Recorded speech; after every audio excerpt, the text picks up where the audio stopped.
Hello guys, कैसे हो आप सब लोग। My name is Dinesh Kumar. आपके अपने यूट्यूब चैनल डेविड बाइकम में स्वागत है। बात करेंगे, देखो जेनेटिक्स होता है, genetic class 12 NCERT biology genetics, उसके मेन मेन इंपॉर्टेंट पॉइंट हैं जो कि यहाँ पे दिए गए हैं। तो हम लोग देखो देखो मॉलिक्यूलर बेसिस ऑफ इनहेरिटेंस और इकोलॉजी हो गई, ह्यूमन फिजियोलॉजी होगी, प्लांट फिजियोलॉजी, इनसे भर भर के क्वेश्चन आते हैं, 6-7 क्वेश्चन और ज़्यादा भी आ जाते हैं कभी कभी।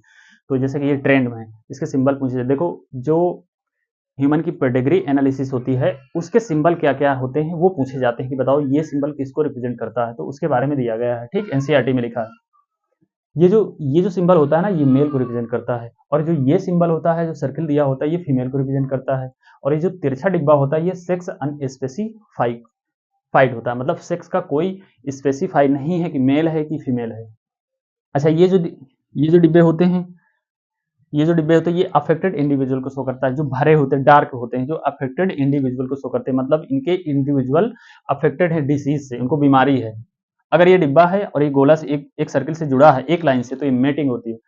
और ये दो लाइनों से जुड़ा है, तो ये होती है मेटिंग बिटवीन रिलेटिव से जो मेटिंग हुई है उनको शो करता है।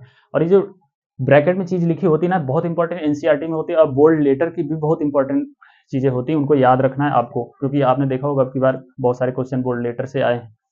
बोल्ड में लिखा होता है, देखो कंसिनजेनियस मैटिंग, ये नहीं देते, ये दे देते कंसिनजेनियस मैटिंग, बताओ कौन शो करता है। अच्छा, ये है, ये शो करता है पेरेंट एबो एंड चिल्ड्रेन, मतलब पेरेंट ऊपर हैं, चिल्ड्रेन नीचे हैं, लेफ्ट टू राइट। ये देखो, ये गोला किसको रिप्रेजेंट करता है, ये मेल, और ये गोला जो होता है ना, ये फीमेल के लिए होता है। तो यही बता रहा है कि पेरेंट एबो हैं, पेरेंट ऊपर हैं, माता पिता ऊपर हैं, उसके बच्चे नीचे हैं, चिल्ड्रेन जो बर्थ हुई है उनकी लेफ्ट टू राइट है ना। और ये जो सिंबल होता है, ये parent with child affected with disease, मतलब देखो ये इफेक्टेड है ना, तो वही लिखा गया है कि उनके पेरेंट हैं इफेक्टेड है विद डिसीज से, चाइल्ड जो है, इनके पेरेंट जो, ये जो पेरेंट है और ये चाइल्ड है, ये इफेक्टेड है ना। तो ये याद रखना। और देखो, ये डिब्बा होता है, जो तिरछा होता है, बीच में लिखा होता है 5, तो इसका मतलब होता है कि 5 के पांचों ऑफस्प्रिंग जो है डिसीज से ग्रसित हैं, इफेक्टेड हैं। अच्छा, अब आता है मेंडेलियन डिसऑर्डर, क्रोमोसोमल डिसऑर्डर, ये दो होते हैं। तो मेंडेलियन डिसऑर्डर का याद करने का सिंपल सा आसान सा शॉर्ट ट्रिक है, देखो HASCPTH, haemophilia, cystic fibrosis, sickle cell anaemia, colour blindness, phenylketonuria and thalassaemia. अब कौन कौन से रेसेसिव होते हैं, कौन कौन से डोमिनेंट होते हैं, तो देखो हीमोफीलिया जो होता है ना, सेक्स लिंक रेसेसिव, और जो सिकल सेल एनीमिया होता है ऑटोसोमल लिंक रेसेसिव, और जो फिनाइलकीटोन्यूरिया होता है ये ऑटोसोमल रेसेसिव होता है। इतनी चीजें आपको याद रखनी है।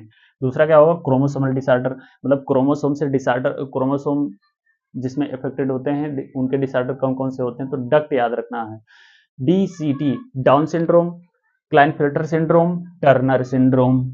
अच्छा, अब इसके बाद मोनोहाइब्रिड क्रॉस का जो फिनोटाइपिक रेशियो, जीनोटाइपिक रेशियो, मतलब PR/GR पूछा जाता है। तो फिनोटाइपिक रेशियो क्या होता है, 3:1, जीनोटाइपिक रेशियो क्या होता है, 1:1। और अगर इनको ब्रैकेट में लिख के अगर ये स्क्वायर में लगा दिए और उससे जो निकल के वैल्यू आती है, हमारी डाईहाइब्रिड क्रॉस की आ जाती है। ठीक, इनका स्क्वायर कर देंगे, डाईहाइब्रिड क्रॉस की वैल्यू आ जाएगी, PR 3:1। इनकम्प्लीट डोमिनेंस बहुत इंपॉर्टेंट है, एक मिनट। इनकम्प्लीट डोमिनेंस जो होता है ना, फिनोटाइपिक रेशियो 1:2:1, जीनोटाइपिक रेशियो 1:2:1, मतलब किस कि इनकम्प्लीट डोमिनेंस जो होता है उसका जीनोटाइपिक रेशियो फिनोटाइपिक रेशियो पूछा जाता है, और वो दोनों इक्वल होते हैं। कितना होता है, 1:2:1 फिनोटाइपिक रेशियो, 1:2:1 जीनोटाइपिक रेशियो। दोनों का रेशियो जो होता है फिनोटाइपिक जीनोटाइपिक रेशियो, वो सेम होता है। तो ये सब चीजें आपको याद होना चाहिए। और ये फर्स्ट पार्ट है। सेकंड पार्ट जो है, सेकंड पार्ट में जो भी इंपॉर्टेंट पॉइंट है, जो भी जैसे कि मान लो एक्सपेरिमेंटल वेरिफिकेशन, TH मॉर्गन जो ड्रोसोफिला पे किए थे, उसके बारे में हम लोग बताएंगे, हम बता देंगे उसके बारे में भी। बहुत सारे इंपॉर्टेंट पॉइंट और भी बचे हैं अभी। मल्टीपल एलेलिज्म है, कितने जीन होते हैं, कितने कितने जीनोटाइप, कितने फिनोटाइप, और कितने एलील होते हैं, उसके बारे में। तो ये सब धीरे धीरे करके सेकंड पार्ट में मैं वीडियो आपको मिल जाएगी। तो ठीक है, तो चैनल पे नए हैं तो सब्सक्राइब करिए, लाइक शेयर कमेंट करिए, और मिलते हैं अगले वीडियो में। तब तक के लिए जय हिंद।